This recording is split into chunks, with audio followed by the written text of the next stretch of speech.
I want a Dharmarajya. People call it a Hindu Rajya, Hindu Rashtra, Ram Rajya, whatever by name. We call it a Dharmarajya.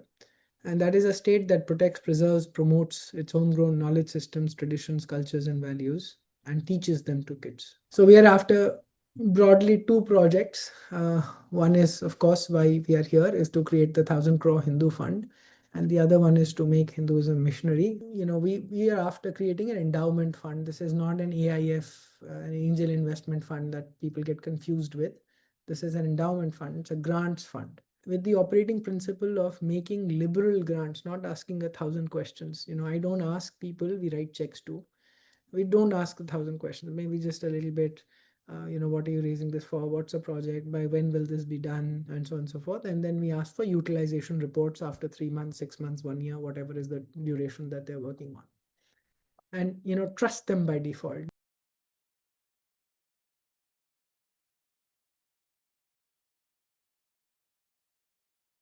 Namaste everyone, my name is Rahul Dewan. I'll keep this in English mostly, but a little bit of Hindi every now and then, if you guys are okay. Today I have with me François Gautier. I'll introduce him later, and as he wanted, we'll probably do a little interview type session, and then I'll share, by sharing my screen, and he'll walk us through his work with the Shivaji Museum today.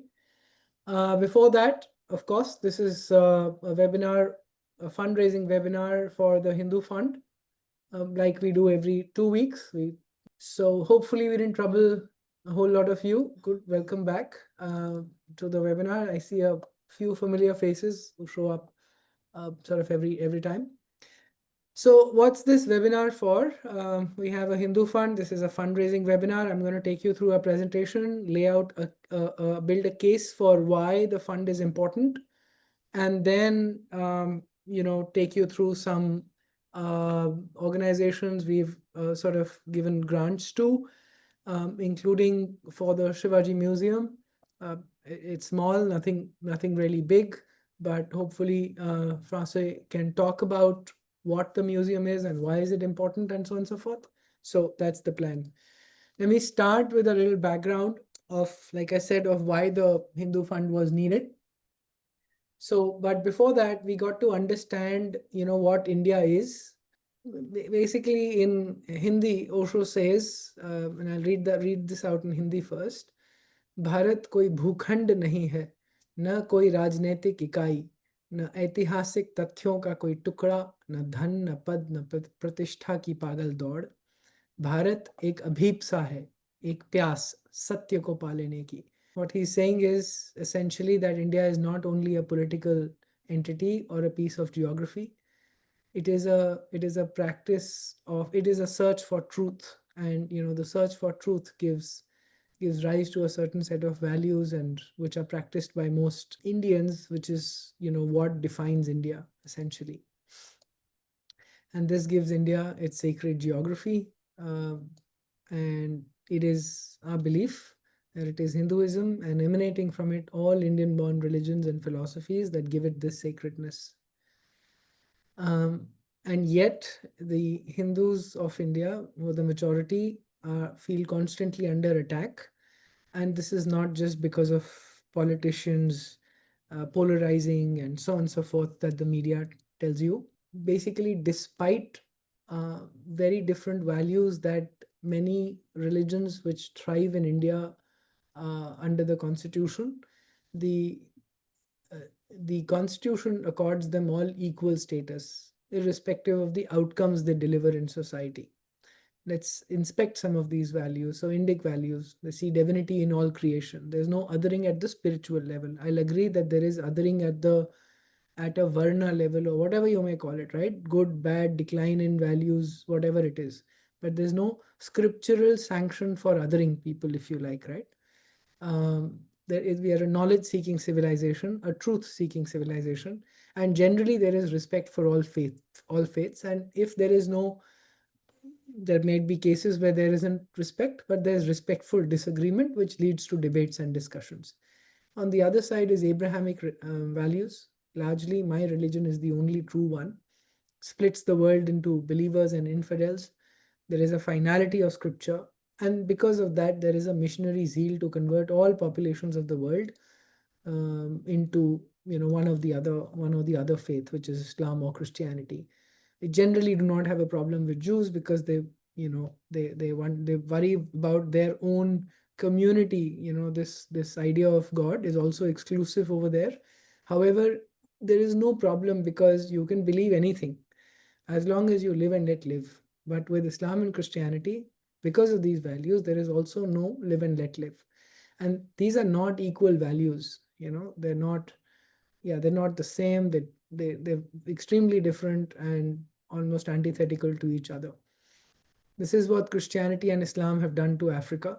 In fact, the native religions marked out in Madagascar and some other large parts of Africa is also, it's not an authentic picture. So much so strong is this view in Christianity of heaven and hell, of putting baptizing people, for example, without which they do not enter heaven, and so on and so forth, that one of the most eulogized person, Gandhi, was actually baptized posthumously by one of the church, the Latter-day Saints, in 1996, because I guess they could not imagine Gandhi lying in heaven, in hell, I'm sorry, and burning over there because he's supposedly such a good man according to the Christians. And no less than Rabindranath Tagore actually also observed that there are two religions on earth which have distinct enmity against all other religions. These are Christianity and Islam. They are just not satisfied with observing their own religions, but are determined to destroy all other religions. I'm not going to go to what he said as a solution to that. And this is a question I asked many years ago to Justice Kehar, who had just retired as the Chief Justice of India. I think this was November 2017, if I recall correctly. And he'd said, if I asked him if 80% Indians were to become Muslim, would India remain as we know it? The reason I asked him this because he gave a wonderful lecture on secularism where he equated the Islamic invaders, Turkic, Afghan, and later, of course, other Indianized Islam, also say the Golconda Sultanates and so on and so forth, with the Rajputs or the Marathas or the Sikhs, and said, oh, it was power and, which corrupts people and so on and so forth.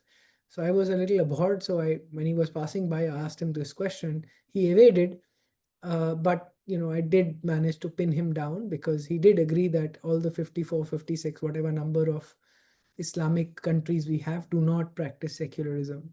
And so he told me, oh, we must take a shot at it. Those were his words. We started walking this path. We must take a shot at it. Popular Front of India was declared a terrorist organization, and there was an 8-page paper called Towards Rule of Islam in India, setting up an Islamic caliphate by 2047. They actually had well-documented strategies of how to infiltrate the army, police, judiciary, and so on and so forth, and so that they can take over via these institutions. And this is not, just PFI. PFI, by the way, is now morphed into SDPI and fights elections all over India. Just a minute and show you this video, which demonstrate that this is a continuity of ideas and thought. This is not a random one-off PFI, one bad organization and so on and so forth. I'm going to put this. We have to make our education system independent of this secularism, Islamization of knowledge. So we want to Islamize all sciences, whether it's biology or physics or medical science, and then you go to community and then society and to country. And that's how the entire nation is reformed. First move that I will do, I will abolish the constitution and I will establish the only logical and rational constitution, which is the Quran and the Sunnah of Rasulullah sallallahu alaihi wasallam. That will. So he's absolutely clear, and he's not the only one. There are hundreds and hundreds of them who in private conversations say all these things, but in public conversations talk wonderful things about Islam. So I love these kind of people because they're actually open about it. And by the way, he's not talking about India. He's right now talking about US. He's in Chicago This conference is in Chicago. He's from Deoband, just 100 kilometers from Delhi. And he was called Yasir Nadim. Then he Arabized himself and calls himself Al-Wajidi also now. So smart ass guy. That's Islam, and this is Christianity. This is the Joshua Project, which has mapped every unreached population of the world. And it has, you see how India looks, the entire unreached populations. It has mapped every small few thousand down to the few thousand segments of people all over India.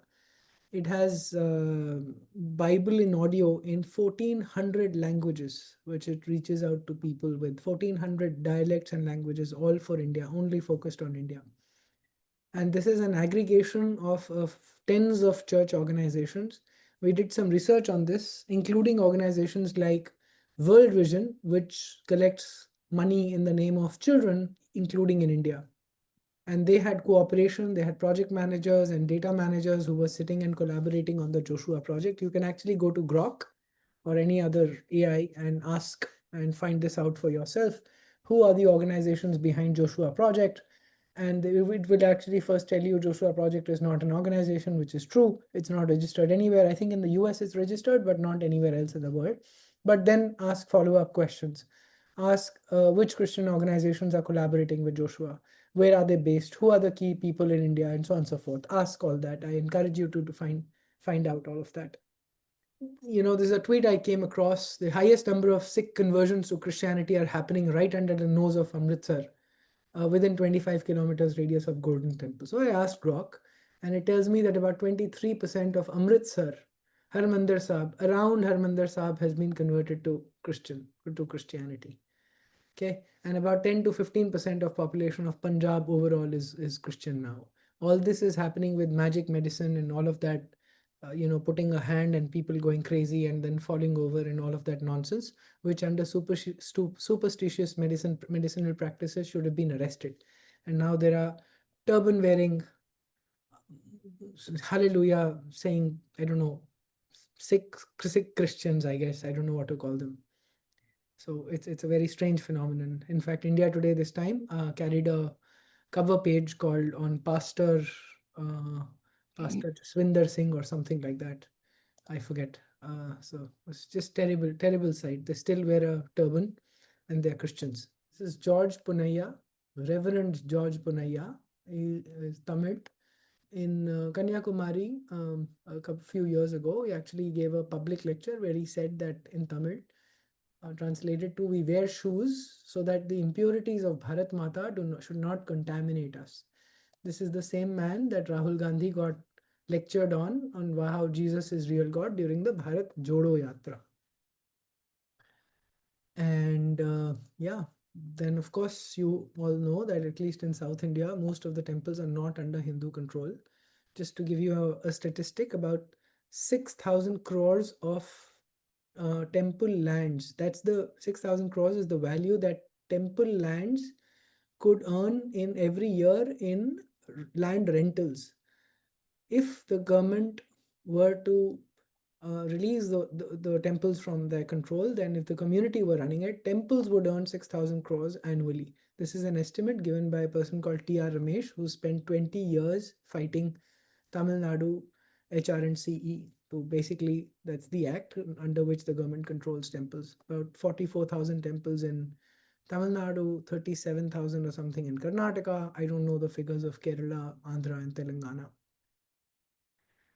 Of course, there are other battles like Islamophobia that we have to fight. There is nothing called Hindu phobia, but there is Islamophobia. There's actually a special envoy to combat Islamophobia. In fact, Shahbaz Sharif, the Pakistan Prime Minister, actually mentioned this in context of Hinduism and what he called Hindutva Vava, something like that, he said. And he said, oh, Islamophobia has to be tackled, and thanks to the whatever governing general, whatever is the title, for the special envoy and so on and so forth. So all of this is there as well. Then is the battle for swastika. This is an international problem, not a problem in India. that we can't even put a swastika outside our homes and so on and so forth. So there are a lot of people fighting for this as well. This is my colleague Sufia Pathan, and she's actually a co-author of a book called Western Foundations of Modern Caste. And she writes very beautifully that in 1947, India was convinced that social justice must come at the cost of freedom and rights of some. To protect marginalized, the law must shackle the others. But see, she observes that we're not shackling some to protect others. We're actually handing out weapons to every section of the society to use against each other. That is the Ambedkarite movement. It's actually a vile anti-Hindu movement from within the community, and even if you're not Buddhist, it's an extremely dangerous thing that's happening. And yeah, and she's correctly observing that this is another battle that we are having to fight. Now, just in the case of Islam, I believe we are heading towards a civil war. We may have 10 years, 15 years, I don't know, maybe another call for partition. And honestly, this is not something which is unheard of. There are calls like that happen from Dioband, from Assam, from Bengal, Kerala, all the places. There is a tweet just yesterday I came across from the Communist Party of Kerala. It's a minister, I believe. You can search for it. He's gone on record to say that the Muslims of Kerala are actually trying to create a religion-based state of India, and that is the Mallapuram, Central Kerala, or some part of Kerala, which they're basically trying to coalesce into an Islamic majority and create a separate state. That's happening right now. Once you have a separate state like Kashmir, I mean, it's not hard for asking for a partition thereon. The long-term solution only is revamping of the Indian state completely, which I'm not sure how and when this will happen. At this point, we're actually only looking at a Viksit Bharat in 2047.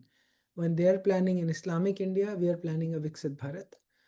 So my questions are that will stone pelting on Ram Navami Shobha Yatras stop? Will Christianity stop soul harvesting in 2047? Of course, will we have a fair and fast justice delivery? Will we have a fearless society where, okay, if you can criticize Ram openly, no problem. We will stand by free speech, but will I equally be able to judge Muhammad's character and talk about it openly? Will the state come and defend me fiercely no matter what? So these are questions. Otherwise, that Viksit Bharat, which is only economically developed and does not answer all these questions, is not a good enough state in my view. Ideally, I want a Dharmarajya. People call it a Hindu Rajya, Hindu Rashtra, Ram Rajya, whatever by name. We call it a Dharmarajya. And that is a state that protects, preserves, promotes its homegrown knowledge systems, traditions, cultures, and values, and teaches them to kids. You don't protect it just by protection and making museum out of it, but actually promote it using education, right? We don't teach the values of the Upanishads, for example, the Mahavakyas or the Bhagavad Gita, because we've classified them as religious texts, and the secular state does not teach them under Articles 25 to 30. In the interim, Hindus are fighting hard. There are people like Mohit Bhardwaj right there who left his entire IT career of 8-9 years, learned Sanskrit while he was at college in Pune, and now is saving a shakha of the Rig Veda. There are only 2 Pandits left of the Shakyayan Shakha, which was prescribed for North India. And he's reviving this in the Brahmasthala, which is the region where the Vedas were probably, first conceived, heard, whatever else. This is Sonipat, southern Haryana, if you like. That's where he's building his Gurukul. I mean, all comforts of life he has sacrificed and living off donations and so on and so forth with his wife, now 2 kids, and living with brahmacharis and training them. There are people like Ashwiniji who are sort of fighting giving Gurukuls equal status as madrasas are recognized. If you pass out from madrasas now, you can actually go and become IAS officers. 2023, there were 53, 54 IAS officers who came from Urdu speaking madrasa boards. The only testing authority is Jamia Millia and Aligarh Muslim University. And of course, there are Muslims who clear it. So we don't even know the standard of this clearing and all of this that happens. Okay. And there is a lot of eating into unfilled SC seats that happens. So all of these are being fought. Sardar Ravi Ranjan Singh is the first person who told me about Jhatka meat and raised my awareness, and we've been working together for the last 10 years on raising awareness. He's the pioneer, he's the leader, and I mean there's a whole Jhatka movement that he's made mainstream, at least in North India, also I believe a little in Bangalore and maybe some other cities in the south as well. Vishnu Shankar Jain freed this Kashi Vishwanath Shivlinga, and if you all do not know, there's a pond around it, and people in the Gyan Vapi Masjid here, and behind this is the original main temple, uh, were washing their feet and hands before doing their namaz around the Shivling.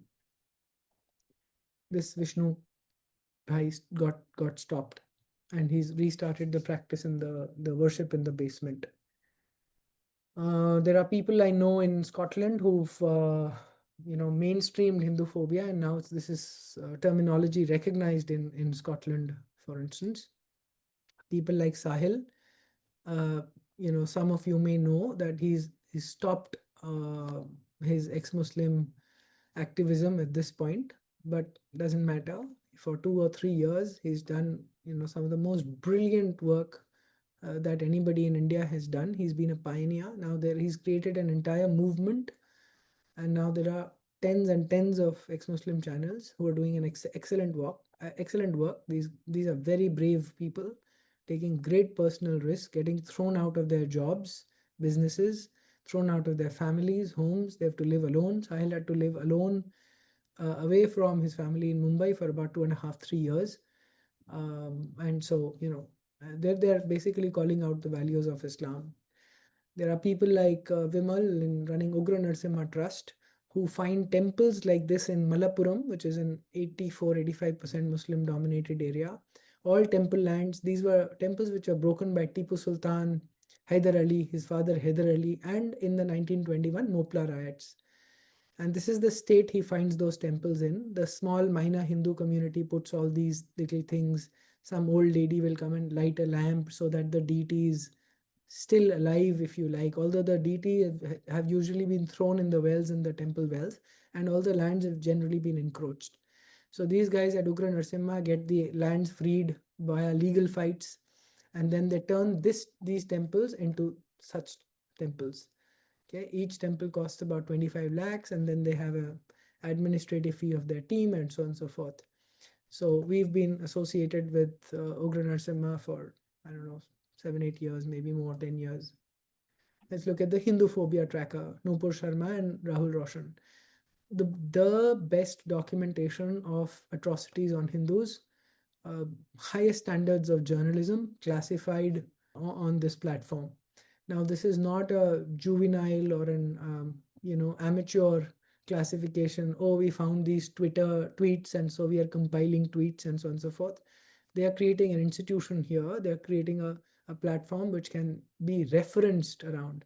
If you know Nupur's work, attack on Wikipedia has now been picked up by foreign journalists. In fact, Elon Musk just tweeted, this is 2 days back, they're picking it up, and with the words explicitly that how Wikipedia is anti-Hindu and anti-India. They used both those terms. And the single person you have to thank for this movement, is Nupur J. Sharma of Op India and Gavishti Foundation of Hindu Phobia Tracker. This is T.R. Ramesh, the person, 2 decades he's been fighting, HRNC, Tamil Nadu government, state, if I may say, not government, for freeing temples, for not looting temple gold, not using that money to build roads and wedding halls and all sorts of things. That is Pavitra Srinivasan. She is doing the 18 chapters of Bhagavad Gita in Bharatanatyam. That's her mission in life over the next I don't know, 3-4 years, whatever it takes her. She's on chapter 3 right now. Takes a lot of money to do these recordings. We've sort of funded the first two, and we hopefully want to find somebody with an arts background, a lover of arts and classical arts and Indian art, and hopefully get funding for her. This is Parvati ji. Because of her ask of her guru who's here, sorry for the bad picture, that's Parvati ji. She has built the first Baul ashram in Bengal, in Shantiniketan. This is just actually 30 minutes from Shantiniketan. And in fact, she is the person who was sort of the character played by Pallavi Joshi in the Bengal Files. That's Parvati ji. So all the singing, all the song that Pallavi Joshi is singing is all Parvati ji's voice in the background. So we've been supporting buying land and now building the residential campus so that they can become self-sustainable and so on and so forth. We fund the entire ashram salaries and so on and so forth for some time now. So what am I doing? What am I saying that, what are we funding? So we are after broadly two projects. One is, of course, why we are here is to create the 1,000 crore Hindu Fund. And the other one is to make Hinduism missionary. I'll talk about that in just a minute. We are after creating an endowment fund. This is not an AIF, an angel investment fund that people get confused with. This is an endowment fund. It's a grants fund. The idea is that we build a 1,000 crore corpus and invest it in markets. Of course, all of this while going on funding all the other projects that we are funding, and with the operating principle of making liberal grants, not asking 1,000 questions. I don't ask people we write checks to. We don't ask 1,000 questions, maybe just a little bit. What are you raising this for? What's the project? By when will this be done? And so on and so forth. And then we ask for utilization reports after 3 months, 6 months, 1 year, whatever is the duration that they're working on. And trust them by default. Don't start with mistrust.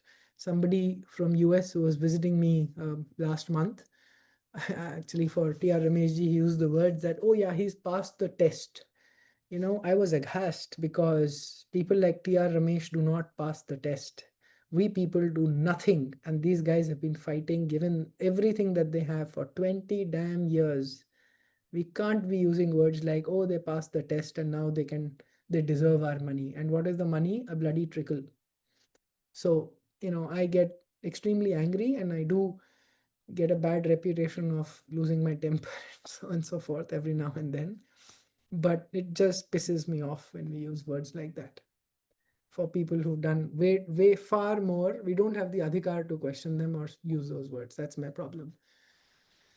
Because these people not only do sacrifice, a large part of their lives, family life, and many other things, but they also have to face indignity in raising money, because they're asked these questions on propriety and, oh, will you not drive? Will my money not be misused? And all these endless things. Money is not worth, it's not equal, right? You can't equate what you give to what they're doing.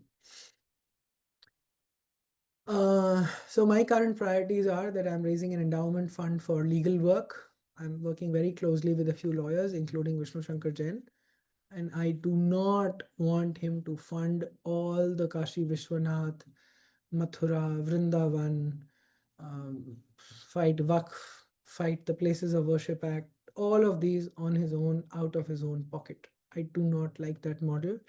I want to be able to create an institution out of Vishnu Shankar Jain so that he can have 15-20 lawyers, and the Hindu Fund should be able to, he should be able to raise bills on Hindu Fund so we sponsor the project, for example. I want to be able to get to that stage.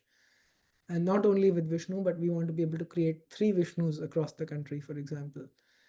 Then we want to have for manuscripts and inscriptions. We're actually formed an organization. I do not believe that the government will be able to do much with the Gyan Bharatam mission, as they have not done much with the earlier project. And there's going to be a short video coming out on Sangam Talks on exactly this when one of the directors of IGNCA. So do look out for that. It'll be out soon in a week or so, on the state of National Manuscript Mission and how we do not believe Gyan Bharatam will work either. And so that it requires private efforts in, like the Mythic Society are doing scanning of all epigraphy and inscriptions across Karnataka in 3D, all by private funding. We need more and more and more models like that coming across the country. Then I'm raising another 25 crores endowment. This is just the start, right? 1,000 crores. You don't start with that, but at least put some large enough number. So that's what I'm after. For spiritual infrastructure, which is gurukuls and so on and so forth. So my hope is that, you invest this in markets and then you live off the money that comes in, which is, allow it to grow for a year and a half. And, you can earn about, I don't know, 35 lakhs a year. Now it's not too much, but it's at least a great start for each one of the. But of course, you can, you also keep raising more money and so on and so forth. And then at this point, we have about 2.5 crores recurring, which we are donating. So I already talked a little bit about the 25 crores for the legal endowment fund manuscripts. I will talk a little more. So believe it or not, let me actually show you guys. I will escape from here and show you the state. Epigraphia Indica. Look at this. So this is IGNCA, which is usually the keeper of all national, it's a National Center of Arts and Culture. This is the Internet Archive. That's the BJP website. And all the Epigraphia Indica volumes are available as PDFs. Okay, that's exactly how it is this form. Okay, so the British published this in 1896 or in 1906. I don't quite remember the date, but all the volumes of Epigraphia Indica and Epigraphia Carnatica are still available only as scanned copies. They're not Unicode, they're not searchable, they're not meta tagged. And this is after 125 years of that publishing. 78 years of Indian independence, and we've still not done our shit. And the BJP also proudly puts it as PDFs here. Okay, so nothing more. So the first project, MIDF, Manuscripts and Inscription Digitization Foundation, that I'm also a part of. We formed this in Dharwad in Karnataka. We've hired an epigraphist who's actually digitizing, which means Unicode. They're entering, typing things, and are going to be making this available on a platform that we are building so that it's searchable and so on and so forth. So we're doing this Indica first, Indica, and then Karnataka. This is the state of this is a published book. Now, imagine the state of manuscripts. Yeah, and then Professor C.S. Yogananda is here. He's actually. I am around. Okay, do you want to, in 30 seconds, not more, talk a little bit about the Nilkanthya Mahabharat and what you're doing about it? Yeah, sure. Yeah, as Rahul has been telling you about the Epigraphia Indica, similarly, the great texts of India, Mahabharata, Ramayana, and all, the originals with commentaries. These were published about 100, 120 years ago and still are available as scanned copies on archive.org and not searchable, not. There are various versions, but these authentic versions with commentary. Nilakantha is what we have picked because Nilakantha himself says about this. So that's one we are doing. Similarly, Ramayana and Bhagavata we should like to do. We'll make it available publicly soon. So CSY has been working at this since 2002. He formed his company, worked with the Shankara Mutt to build the Advaita Sharada text. And he's built a fantastic platform. It's outdated in tech and so on and so forth, but whatever. He's one of the few people who's actually has had everything which is the entire Shankaracharya available in text, in Unicode, searchable, meta tagged. That is the type of work we need to do with all our knowledge systems, all our scriptures, and we don't have anything like that. We don't have a platform. We have, this number is over 100, 115 now or something, and we funded over 18.5 crores over the last 10 years, in 9 years. And we have a recurring of about 2.5 crores every year. And we have a little council member. Now we're actually adding more people. We're now setting up chapter heads also across in various cities. And these are big names. Pranav Pai is Mohandas Pai family. Anand Prasad is among the top lawyers in the country. He's the co-founder of Trilegal, India's largest firm. Vijayaji is Infinity Foundation with Rajiv Malhotra. She's the Uttaradhikari of Infinity. General Bhatia, Swami Vedatatvananda, 22 years at the mission. This is my partner at MIDF. He's a scholar of history of ancient Indian science under Professor R.N. Iyengar at Jain University in Bangalore, and so on and so forth, right? So I don't want to take more time and go into the Making Hinduism Missionary. Look up my talk on Sangam Talks on Hindu Rajya. You will get everything about this and why this is important. But I'm going to pause here and allow François to talk. But dharma ka arth, dharma ka mool arth hai. Without wealth, without money, you cannot protect dharma. Is essentially, this is not me, this is our text saying this. Thank you, François. So now, maybe should I start with a few questions or? Yes, please do. Yeah, okay. Would you share a little bit about yourself and when did you come to India? So I'm sorry, I'll take a step back. Every time we do this webinar, we have one sort of grantee beneficiary of the grants, so that you guys believe that I'm not buying BMWs with whoever is contributing, and that the money goes into. I want to take just 1 minute more, and is that this is the Hindu Fund website, and all the projects that we give out grants for are listed here. So let's actually look at the François Gautier. Yes, Yes, I'm saying that which was the name of the organization you received the money in. Shivaji Maharaj Museum. Fact is our foundation. Sorry, It- fact, right? Is And no, yeah, yeah, there's a foundation. Foundation Against Continued Terrorism. Okay, good. That's our museum. So that's the money you received, right? Right. Right. So see, that's how, for all the audience here, that's how we list this, right? And so that's the name of the organization, and the project details are, say, the Durgavati Hall at the Chhatrapati Shivaji Maharaj Museum in Pune. And so like that, we list all the grants that go out. You can actually call up the organization and find out from them whether they have received this money and so on and so forth. We currently do not list where the grants came from, but maybe we'll start doing that. I'm not too sure if we should not, that a good idea or whatever. And this is classified by sort of our silly classification of project, if you like, so legal activism or whatever else, Indian knowledge systems and so on and so forth, and also by the year. So if you go here in this year and what happened and say all, so you know that this is the number of grants that have gone out in this current financial year. So all of this is listed. Okay, that's all. I just wanted to show this, and I'll stop share again. Okay, back to the conversation with François Gautier ji. Okay, so would you mind sharing with all the people here how you got associated? What's your history? When did you come to India? How did you get associated with Shivaji Maharaj, and of course with Hindu causes, and so just a little bit of history. So first, thank you for the good work you're doing, Rahul. Not many Hindus who are doing that action. Hindus in action is something that I've been praying for, that Hindus, which had such a majority, such an educated, tolerant, wonderful majority, 1.3 billion in the world, are more active, are more into protecting Dharma and more into action and doing things.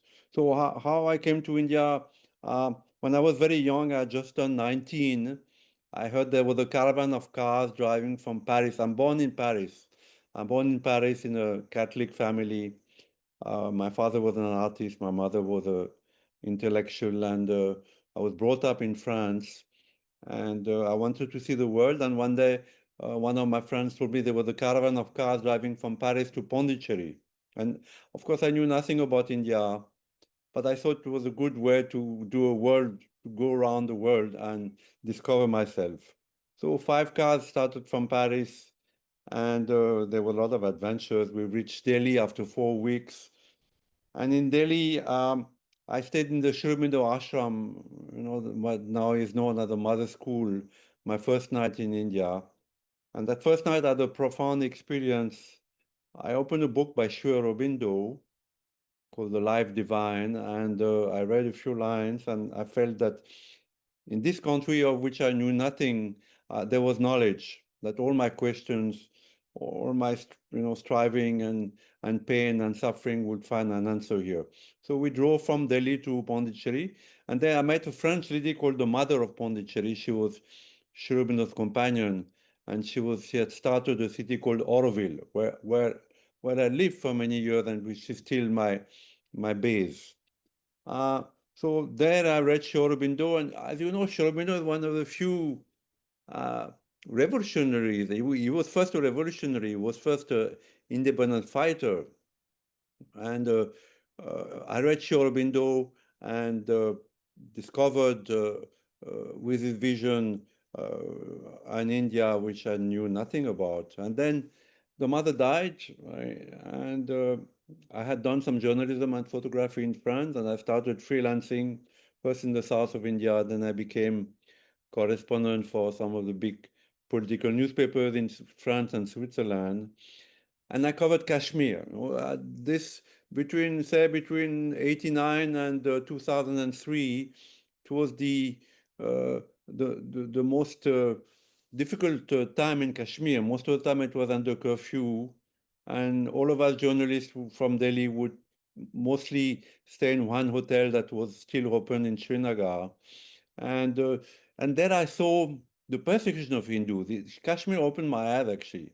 Before that, okay, I loved India, and I read Sri Aurobindo, and I thought Hindus were wonderful people. I met them in Kerala, in Tamil Nadu. But in Kashmir, I saw the true face of Islam. I was a Frenchman, very ignorant about, what is a Christian, what is a Muslim, what is a Hindu.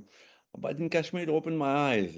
I saw the ugly face of Islam, and I saw Hindus who had lived there for many, many generations. When I came to Kashmir, there were still about 350,000 Hindus. And I saw when they were chased out of Kashmir, the valley of Kashmir, by terror. And this really opened my eyes. And then I started reading about Indian history and understanding how much Hindus have been persecuted throughout the centuries. The greatest Holocaust, I think, in the world, history of the world, is that of the Hindus. And I started writing books, history books. So my first exhibition on the Kashmiri Pandits, which I opened in Habitat Center in New Delhi, and it was opened by Mr. Advani, who was then the Vice Prime Minister of India, and Sri Ravi Shankar, who gave us a lot of support to my foundation. My foundation is called FACT, Foundation Against Continuing Terrorism, because of what I saw in Kashmir. The terrorism that I saw in Kashmir against Hindus is something that is going on today everywhere in the world, in India, against the Jews, that massacre of 7th of October 2023, something so horrible. So it opened my eyes, and so I started doing exhibitions. Then I did something on Aurangzeb, because Aurangzeb is so important. He's often portrayed as a strict by benevolent ruler, but actually studying Aurangzeb, I was given access to the archives. Aurangzeb was a very meticulous emperor. Every order that he passed, whether it was destroying a temple or imposing the jizya tax or beheading or torturing Hindus, he wrote it. It was written down in Farsi, and then he put the imperial seal on it himself. So they're all preserved, actually.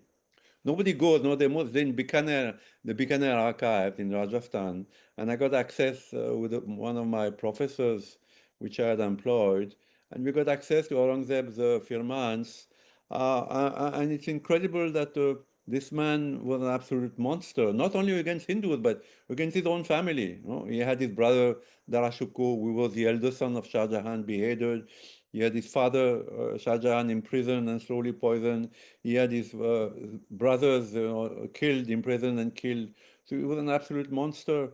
And still today we find that when I showed my exhibition in Aurangzeb, actually, in Delhi, people came to me and said, Hindus came to me and said, No, why do you want to recap the past? This is all gone. What is this is wrong. You are just creating communal disharmony.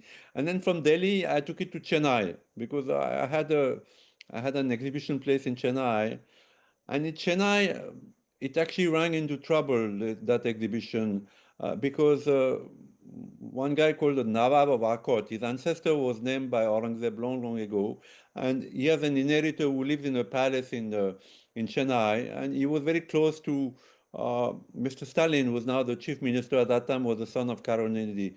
So this guy came to see the exhibition. It was in a very well-known place, and objected to some of the paintings, particularly the raising of the Somnath temple, which, as you know, was raised 7 times. So he called Stalin, and Stalin sent one of his best officers, the man who killed the sandalwood smuggler Veerapan, that officer who killed Veerapan. He sent that guy to close my exhibition. I was in Delhi. They closed down the exhibition. They threw some of the paintings on the ground. They were, at that time, I was framing them in glass. They took the 2 ladies who were guarding the exhibition in jail. So I flew from Delhi. I got the ladies released, but the police kept 6 months at Aurangzeb exhibition before I could get it back. So I got it back, brought it to Auroville, Pondicherry, got it repaired, and then after, by that time I had done many other exhibitions. So Sri Ravi Shankar gave me a piece of land in Pune. Outside, that time it was far from Pune, near the airport, very rocky piece of land with no water. And there I started a museum. I got a prize from Mr. Vajpayee called the Nachiketa Award of Excellence in Journalism, and there was a check of 50,000 rupees. So I started FACT, Foundation Against Continuing Terrorism, and started this museum. So this museum is, I have written many books, I've written many articles. Articles have a very short life, even with internet. Books have a very short life because there are so many books coming out. So a book, maybe even if it's a successful book, 2, 3 years, 4 years, 5 years. But the museum is something I felt that would stay after me, that where I could put in stone and paintings and arts, my ideas about the Hindus, what a wonderful people they are, how much they have suffered throughout the age. So, of course, in my museum, I have exhibitions. I have one huge exhibition on the Holocaust of Hindus called the Hindu Holocaust, which I made quite a few years ago. One time the Dalai Lama came to visit the museum, and the Dalai Lama is a very well-guarded personality. So the police came, Intelligence Bureau, CBI, they came, and they saw this Hindu Holocaust exhibition. I think one of them was a Muslim guy. So they got very offended. So the GGP of Pune at that time told my wife and I that unless you remove that exhibition, we will put you in jail. So we removed the exhibition when the Dalai Lama came, and then we put it back. So I have the Hindu Holocaust, I have exhibition on the Goa Inquisition. There are very, very few exhibitions on the Inquisition by the Portuguese, by the way. There are many books, but I went to Goa to do some research, and I found that though Goa has been under a BJP government for, I don't know, 10, 15 years, everything is gone. They have raised, the place where Jews and Hindus were crucified, where they were imprisoned, where they were tortured. There is nothing left. There is nothing in the museum about the Inquisition against Hindus in Goa. So I have an exhibition on the Inquisition in the museum. I have something on Tipu Sultan also to show him as he really was. Of course, I have a huge exhibition on Aurangzeb, the one that was broken down in Chennai, and it is now in the museum. But I have also exhibition on the heroes and heroines of India, because I feel that unless the Hindus, especially the Hindu youth, becomes proud of their history, knows their history, the good and the bad, but the good also, because there's so many great heroes. I mean, Shivaji Maharaj, Maharana Pratap, but also many heroines, who are not well known. I mean, uh, Chenama of Karnataka, Durgavati of Maharashtra, Akabat who fought the Portuguese. So we have all these in our museum. This is a Seva museum because I felt that I have a debt towards India, that India gave me so much knowledge. Whatever I learned, whatever I speak today, I learned it here. I learned it from, from reading Shorobindo, from meeting people, from Hindus, from reading books. from the Bhagavad Gita. So I feel I have a debt towards India. So this museum is a way of repaying my debt. So entry of the museum is free. We depend on donations, of course. I'm little well known because of my books and my writings among Hindus, not only in India, but in the US, in UK and Canada. So I keep, this museum keep growing slowly, but now we have 23 pavilions. We have a marvelous temple dedicated to Bharat Mata. We have a video library. We have a reception. So this is my, this is my dharma. This is the karma. This is my dharma, which I do for Bharat, and I'm very proud of it. So this is my path to the museum. Thank you. Actually, we owe it to you. We owe a debt to you. It has to be the other way around, and it is not done that you have to struggle for small amounts of money for building what you're building for Hindus, for all of us here. And so thank you for all the work you do. Thank you. Thank you. Do you want to share a little bit? Do you want me to share my screen and take people through some of the pictures perhaps? Yeah. So just tell me where to go first. And So that first image, if you can open the first image on the left. Yeah, so this is a temple. I felt that the museum is a temple of knowledge. And so the first thing I did is built a museum dedicated to Shivaji Maharaj and to Mother India, to Bharat Mata. So that statue that you see here, Shivaji Maharaj offering his sword, to Mother India to defend Bharat. So this statue I made in Pondicherry actually. I found a sculptor, and so he carved in first in wax. The way we wanted, the expressions of Mother India and Shivaji Maharaj, and then it was cast in solid brass, and then we installed it in the temple. So today we have a permanent pandit who does pujas, artis, homas also for Purnimas, and every time we have a new exhibition, he does a special puja. So local people come also because it's now Pune has caught up with this museum. As you know, Pune is exploding. It's like I don't know what Shivaji Maharaj would say to them when he sees Pune. It's just a concrete, it's a concrete jungle.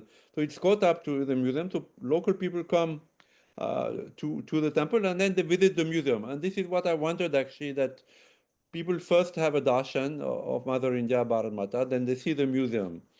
So I'm very happy and very proud of this temple, which is unique in India. I don't think there's another temple like this in India.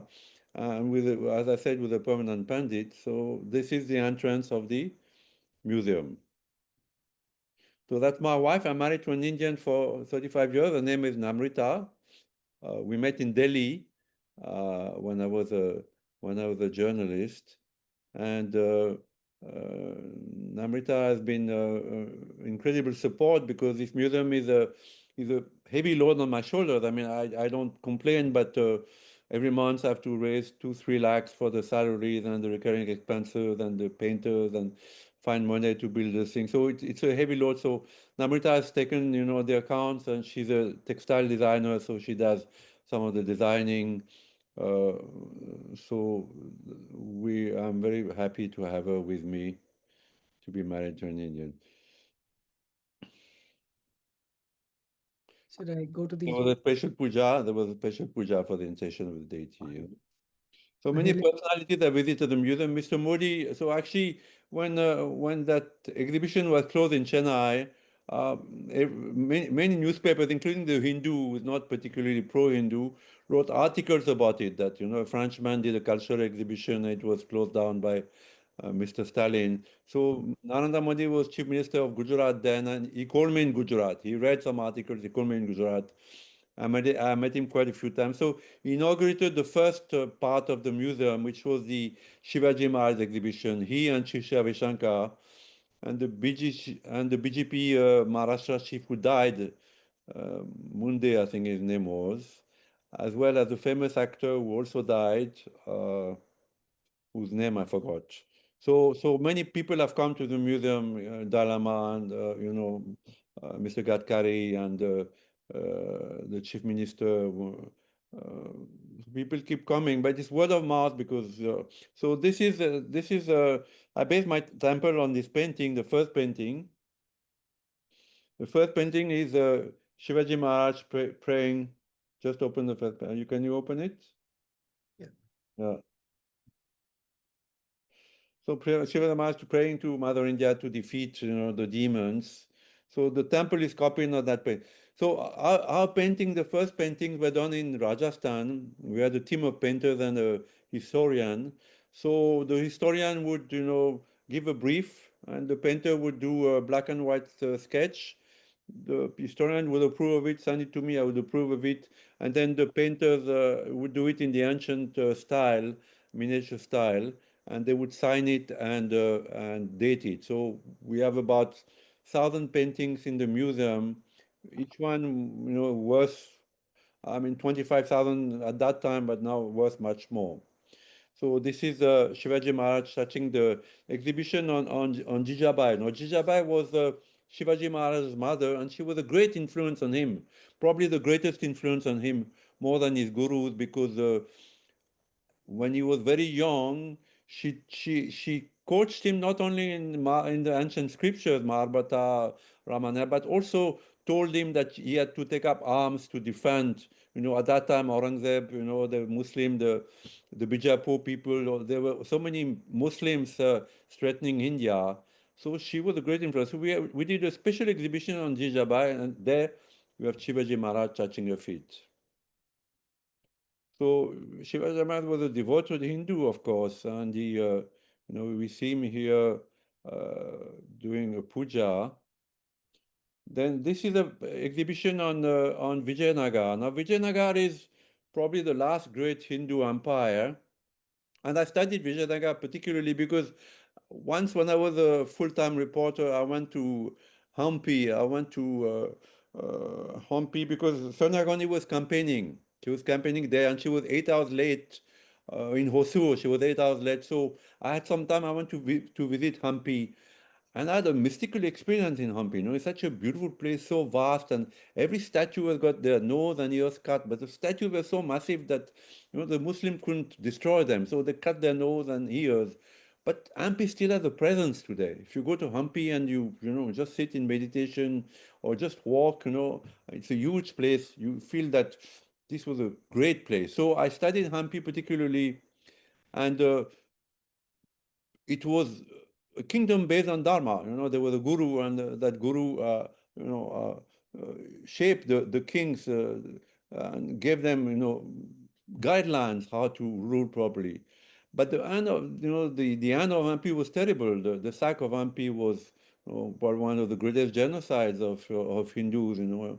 And so we in my museum I have a special exhibition on Vijayanagar, the birth, the development, and the end of Vijayanagar. Now this is Aurangzeb. This is a famous painting that Nawab Akot objected to, though it's historical that it was destroyed 7 times. So that's the first painting that the police threw on the ground and broke. Now this is a new exhibition on Aryabhata. Now, very few people know, like your kids in school, they should know that, mathematics, modern mathematics, were born in India, that long before, Western mathematicians and astronomers knew that the Earth was round, or that, there was a concept called zero. A guy in the 6th century, 7th century, Aryabhata, had written sutras which, define the future of modern astronomy. Actually, few astronomers, French astronomers, have said that we owe, of the 17th century, that we owe much of our knowledge to India. So my wife actually is working on that exhibition now on Aryabhata. It's not fully ready. The Yazidis, of course, it's nothing to do with Hindus, but at the same time, we're always interested in genocide. And it shows again the cruelty, the ruthlessness, and the barbarism of Islam today. I've been called an Islamophobe, but when you say the truth, truth is truth, I mean, as a journalist, I always felt that whatever truth I perceive, I should write it, and I've done that, and sometimes it cost me sometimes. But I did it in Kashmir, and I've done it in so many other ways. So the reality is, it's our latest exhibition. We're hoping to open it in Delhi sometime by the end of the year with Mr. Ajit Doval. We inaugurated another exhibition, which we'll see later, which is on Bangladesh, of the persecution of Hindus in Bangladesh.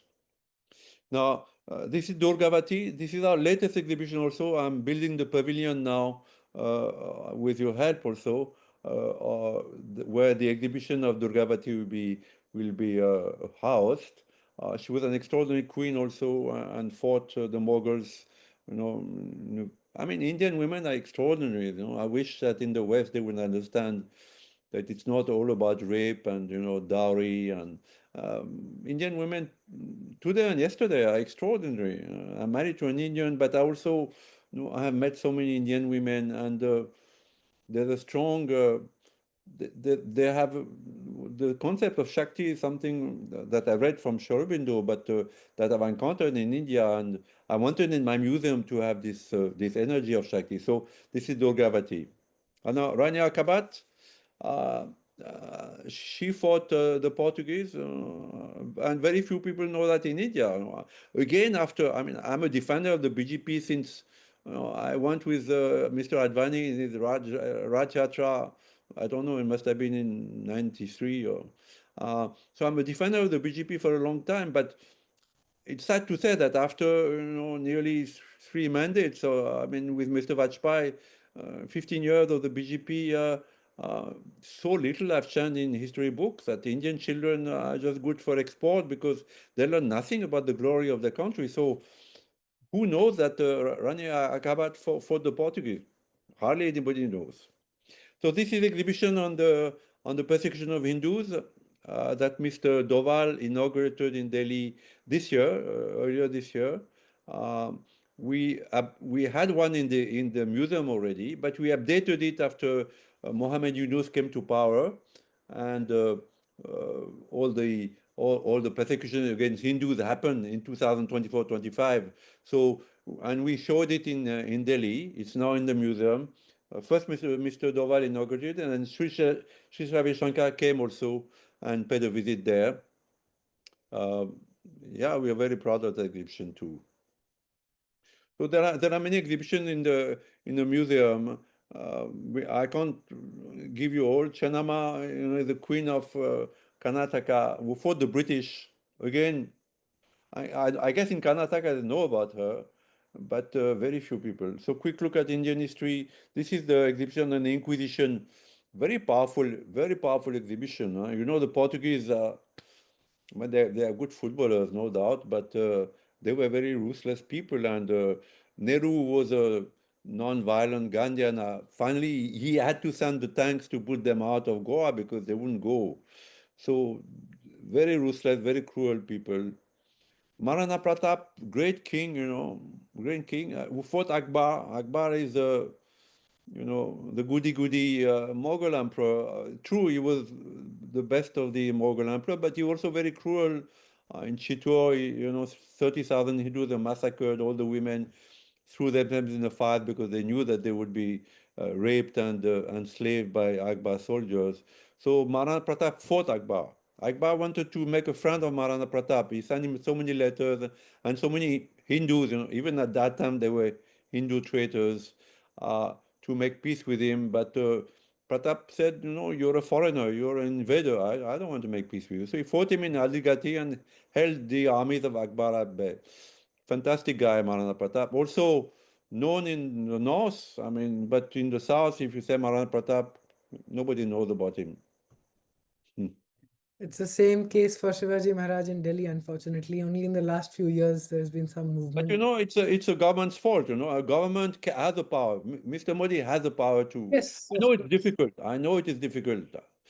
No, there's no difficulty to build. I mean, I'm not going to let them off the hook for all of this process. So thank you very much. We'll, probably, if you like, take some questions maybe for me or for you. And so open for, all of you to ask any questions that you may have. One suggestion I had regarding Aryabhatta. Mm. He was very known for his trigonometry. Just background, François, Professor C.S. Yogananda is a professor of mathematics and was in Mysuru University. He retired as a mathematician 35 years. So that's why he's a suggestion on Aryabhatta. Go ahead. Yeah. So sin theta is introduced by Aryabhatta, and he has a very nice approximation and a beautiful formula. Mm. I've been wanting to depict that because he chooses a particular radius for describing his thing, etc. So it would be nice to make a model of that from 3348 or something. That is a unit. So some centimeters or feet, if we can have a circumference and then bricks of that size and make it, it would be nice. I would be happy to. Surely, would you like to collaborate a little bit? You send a few Sure. ideas and send a few, we will Definitely. we'll put them into form. Sure. I would be happy to visit I Pune. can give you my email and my mobile. Huh? Hello नमस्ते sir. नमस्ते। Sir मेरा एक simple सा question था कि मतलब आपने plans तो किए कि 25 crore to be funded to legal activities, but ये बहुत एम्बिशियस लग रहा है और मुझे लग रहा है कि जितने पार्टिसिपेंट्स यहाँ पर हैं अगर वो बहुत सारा भी दे तो हम लोग किस गति से बढ़ रहे हैं, क्या आप थोड़ा इसके बारे में बता सकते हैं? नहीं, अभी कि मेरे पास हाँ, गुड क्वेश्चन। मेरे पास बहुत ज़्यादा गति से तो नहीं बढ़ रहे हैं, बहुत ही स्लो गति से बढ़ रहे हैं। इनफैक्ट मेरा संकल्प 3 साल का था और 1 साल पूरा इस नवरात्रि पे हो गया और अभी कोई खास प्रोग्रेस ज़्यादा है नहीं। मगर अगर सारे केवल यहाँ लोग नहीं, बट ये धीरे धीरे लोग जानते जा रहे हैं, तो पहली बात मेरी आस की है कि सब अपनी मंथली इनकम का एक परसेंटेज तय कर लीजिए और वो हर महीने आंख बंद करके डोनेट करिए। मैं केवल हिंदू फंड को दें ये नहीं बोल रहा हूँ, आपको कोई संस्था अच्छी लगती है जिनका काम हम यहाँ पर दिखाते हैं, जो भी हैं डायरेक्टली उनको दीजिए। अगर हिंदू फंड के थ्रू देंगे तो यूटिलाइजेशन सर्टिफिकेट वो सब हम थोड़ी जो एडमिनिस्ट्रेटिव चीज़ें हैं वो सब भेजते रहते हैं, पब्लिश करते रहते हैं, एक इंस्टीट्यूशन खड़ी करने की कोशिश है, तो थोड़ा सा बेटर हो जाएगा शायद। हमारी वेबसाइट पे कैंपेन्स हैं। फॉर एग्जांपल अगर छत्रपति शिवाजी महाराज म्यूज़ियम के लिए कोई कैंपेन चल रहा है तो आप डायरेक्टली वहाँ पर जाकर उसको दे सकते हैं। तो एवरी मंथ हमारे को पता चल जाएगा इस कैंपेन के लिए पैसे आए हैं, पैसे हिंदू फंड में ही आएंगे और वहाँ से हम हर महीने 2 महीने में डिसबर्स कर देते हैं। ठीक है। ये बड़ी स्लो चल रहा है मगर एक मूवमेंट जैसी बन रही है ये। सो छोटी डोनेशंस जो भी हर मंथली पैसे आएंगे वो इम्पोर्टेंट है, क्योंकि उससे एक तो रिकरिंग प्रोजेक्ट्स जो फंड होते हैं वो ज़रूर फंड होने में बहुत सहायता होती है। मगर ऑब्वियसली ये लार्ज अमाउंट्स ऑफ मनी तो लार्ज रिच HNI से ही आएगा। एक एग्जांपल देता हूँ, कन्वर्ट होगा या नहीं, बट शायद ऐसी प्रेजेंटेशंस देखकर या मेरे पॉडकास्ट देखकर एक किसी शहर से, भारत से मैं बोलूँगा नहीं कहाँ से, मगर number 2 number 3 builder, real estate builder 5-6 लोग आकर मुझे ऑफिस में मिले एंड उन्होंने कहा बहुत इम्प्रेस थे, और अगर वो कन्वर्ट हो गए तो एक पूरा का पूरा लीगल फंड 1 शॉट में सेट हो जाएगा। ओके, तो मतलब ऐसे एक भी डोनर अगर आ गया कहीं से तो जैसे उन्होंने कर दिया वो 25 CR एक शॉट में सेटअप हो जाएगा, तो वरी नहीं करनी। उसके बाद फिर वो नेक्स्ट प्रोजेक्ट में आप सबके पैसे रिटेल डोनेशन से और हो सकते हैं। जी सर, मुझे ये सुन करके बहुत अपार हर्ष हो रहा है कि ऐसे कुछ HNIs हैं जो कि सचमुच में इन प्रोजेक्ट्स के ऊपर सोच रहे हैं इनके बारे में। होगा, वो होके रहेगा, वो ऐसे रुकेगा नहीं, बट इनको ढूंढना है। हर हफ्ते मुझे, मैं मजाक नहीं कर रहा हूँ, कॉर्पोरेट्स में बैठे हुए 8-10 लोग पिंग करते हैं, वो छुप के बैठते हैं, इनको क्लोजेट हिंदूज बोलते हैं। एक्चुअली सर मैं तो पिछले जो हफ्ते जो होना था उसके लिए मैंने अपने 6 दोस्तों को जो कि मेरे घनिष्ठ मित्र हैं उनको मैंने मीटिंग लिंक भेजा अभी वाले वेबिनार का। हाँ, उन्होंने कोई रेस्पॉन्स नहीं दिया। मैंने तो आज भी दिया और उन्होंने केवल एक बंदे ने ज्वाइन किया, वो भी डिस्कनेक्ट होकर बैठा हुआ है। तो तो मुझे लग रहा है कि मैं क्या करूं इनको। नहीं, कोई प्रॉब्लम नहीं है, निराश नहीं होना है। मैं आपको एक आपके साथ शायद ये शेयर भी करा था, मैं आप सबको दिखा भी देता हूँ। अभी आप सब आप सबको हम शुभचिंतक ग्रुप है हमारा, एक व्हाट्सएप ग्रुप कम्युनिटी है, वन वे कम्युनिटी है, सब नॉइज़ नहीं है, ऐसा नहीं है, सब लोग बात कर सकते हैं उस पर। करीबन 500 550 लोग हैं। आप सबको उस ग्रुप में, we add you to that group, और हम हफ्ते में 4-5 मैसेजेस भेजते हैं, एक ये वेबिनार का रिमाइंडर प्लस सम डोनेशन कैंपेन्स के messages and so on so fourth. मैं आपसे सबसे एक चीज़ शेयर करना चाहूँगा, ये पीडीएफ हम बना रहे हैं हिंदू फंड के ऊपर, एक छोटा सा बुकलेट, छोटी सी बुकलेट है। तो आप क्या कर सकते हैं, ये पूरा पीडीएफ, ये तो बड़ा लग रहा है मगर इसको, ये बहुत छोटी सी बुकलेट है इस साइज़ की। सो उस फॉर्म में भी हम आप सबको भेज सकते हैं, और आप अपने ये पीडीएफ पूरा का पूरा अपने दोस्तों को, जिसको भी आप इनवाइट करना चाहते हैं उनको भेजा जा सकता है विद अ प्रॉपर नोट। तो in a very short message, बहुत हाई लेवल में फटाफट से हमें why is this important to donate, और इसमें डोनेट का लिंक है। अगर अपील करता है तो ठीक है, नहीं अपील करता कोई प्रॉब्लम नहीं है, हमको अपना काम करते रहना है, whether they come and join us in the mission, it doesn't matter, but if you keep trying they will come. Hare Krishna सबको।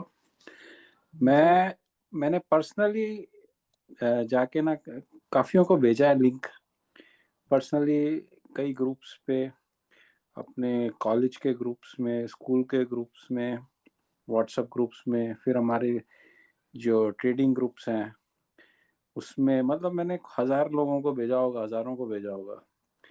तो कईयों ने सिर्फ शर्म के लिए, सिर्फ 3 लोगों ने मेरे को स्लिप भेजी, and that was only 16,000 rupees. 10,000, 11,000 एक ने डाले, 5,000 एक ने डाले, और 1,000 एक ने डाले। तो मैं टोटल मतलब 11, 16, 17, 1,000 रुपए की उन्होंने स्लिप भेजी, जो आपके फंड में डायरेक्ट डाले उन्होंने। और मैं पर्सनली जाके उनको कन्विंस भी, हमारे यहाँ पे ना बहुत बड़ी कम्युनिटी है टेक्सटाइल की, ट्रेडर्स की। मैं पर्सनली जाके हर एक से बात की, जो मतलब I am the smallest trader, तो मैं उनको जाके समझाया, ये है देखो, तुम इतना है, तुमने अभी रिसेंटली ऑर्गेनाइज हुआ था एक शो शान का, मैं कहा तुमने उस सर 1-1 लाख रुपए डोनेट किया सिर्फ आगे की सीट के लिए ना, आई डोनेटेड 0 देर। तो मैं कहा तुम कुछ तो करो अपनी तरफ से कुछ, तो कोई रिजल्ट नहीं था। मतलब मैं थोड़ा डिसअपॉइंट भी हुआ इससे। तो लेकिन मैं ये मानता हूँ कि हम कुछ, जो लोग हैं, जितने लोग हैं, हमें अपना पूरा एफर्ट देना है। मतलब क्या है कि भारत बचाने के लिए क्षत्रियों का ही काम था, सबका काम नहीं था। तो इसलिए क्या है, you can not expect everything from बाकी सब लोगों से, आप नहीं एक्सपेक्ट कर सकते।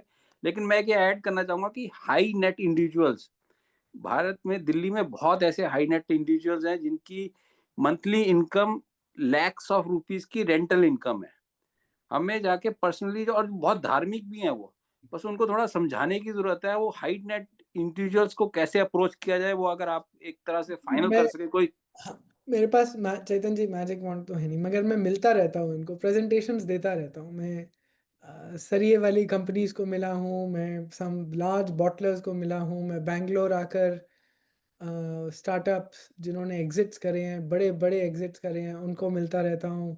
बहुत बहुत लोगों को मिलता रहता हूँ। तो अभी हम क्या कर रहे हैं, कुछ सिटी हेड्स बना रहे हैं। सो फॉर एग्जांपल, एक दो व्यक्ति हैं जो बैंगलोर में और वो स्टार्टअप्स के साथ काम करते हैं, और एक बेलगाम में मैन्युफैक्चरर्स के साथ। सो ये दोनों ग्रुप्स ऑर्गेनाइज कर रहे हैं। सो जैसे रोटरी रहता है, राइट, सो रोटरी के पास या लायंस क्लब्स या जो भी, उनमें ग्रुप्स ऑर्गेनाइज कर रहे हैं, और वो वहाँ पर जाकर मैं प्रेजेंटेशंस करूँगा। राजीव मल्होत्रा जी का इवेंट था नवंबर में लास्ट ईयर, तो मैं यूएस जा रहा था, तो उसके अराउंड मैंने कुछ लोगों से पूछा कि वो क्या कोई ग्रुप्स ऑर्गेनाइज करेंगे, तो थोड़ा ट्रिप वर्दी हो जाएगा, केवल राजीव जी के इवेंट में नहीं जाऊँगा। वहाँ पर एक डॉक्टर ने लॉन्ग आइलैंड में, न्यूयॉर्क में 35 डॉक्टर्स को बुलाया, जिन्होंने उनको जाके मैंने प्रेजेंटेशन दी। तो I go anywhere in the world जहाँ पर भी ग्रुप्स होंगे, तो I go make presentation. This is Madhusudan, founder of company called Cosmic Fusion. Not a question, sir. Actually, my company is Cosmic Fusion. We make heritage gifting, sir, from the materials that are sourced officially from heritage sites of India.